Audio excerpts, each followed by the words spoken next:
দর্শক, বিশ্বকাপ বাছাই পর্বে টানা ৩টি ম্যাচ জয় পেয়ে যেন দারুণ শুরু করতে পেরেছিল বাংলাদেশের টাইগার বাহিনীরা, কিন্তু এবার যেন ওয়েস্ট ইন্ডিজের বিপক্ষে ম্যাচ হেরে কপালটা পুড়ে গেল বাংলাদেশের নারী ক্রিকেট দলের। বিশ্বকাপ জেতার স্বপ্নটাও যেন ভেঙে গেল তাদের। হ্যাঁ দর্শক, তার বিস্তারিত জানতে ভিডিওটি না টেনে শেষ পর্যন্তই দেখতে থাকুন। এই তো কিছুদিন আগে শুরু হয়েছিল বিশ্বকাপের বাছাই পর্ব।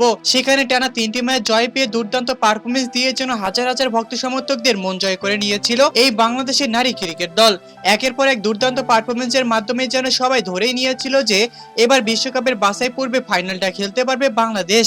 কিন্তু সেই স্বপ্নটা যেন স্বপ্নই রয়ে গেল, ভেঙে গেল হাজার হাজার ভক্ত সমর্থকদের মনের আশা। বিশ্বকাপ বাছাই পর্বে আজকে ওয়েস্ট ইন্ডিজের বিপক্ষে মাঠে খেলতে নেমেছিল বাংলাদেশ, যেখানে প্রথমে টসে জিতে আগে ব্যাটিং করার সিদ্ধান্ত নিয়েছিল ওয়েস্ট ইন্ডিজ। মাঠে খেলতে নেমে যেন নির্ধারিত 50 ওভার খেলে 230 রান সংগ্রহ করতে পেরেছিল তারা। 231 রানের জবাবে ব্যাটিং করতে নেমেছিল বাংলাদেশ। শুরুতেই থমকে দাঁড়ায় তারা, এরপর যেন 40 রানের মাথায় গুরুত্বপূর্ণ 4টি উইকেট হারিয়ে ফেলে বাংলাদেশ, যার কারণে অনেক দুঃখজনক ভাবেই যেন শেষ পর্যন্ত 156 রান সংগ্রহ করতে পেরেছিল বাংলাদেশ। কিন্তু বেশি লজ্জাজনক ভাবে আবার ওয়েস্ট ইন্ডিজের বিপক্ষে স্টেডিয়াম ত্যাগ করতে হয়েছিল বাংলাদেশের নারী বাহিনীদের। বিশ্বকাপ বাছাই পূর্বে সেমিফাইনাল অবধি যেতে পারল না বাংলাদেশ। তো দর্শক, বাংলাদেশের নারী ক্রিকেটারদের এমন লজ্জাজনক ভাবে হার আপনারা কিভাবে দেখছেন তা অবশ্যই আমাদেরকে কমেন্ট করে জানাতে একদমই ভুলবেন না। ধন্যবাদ।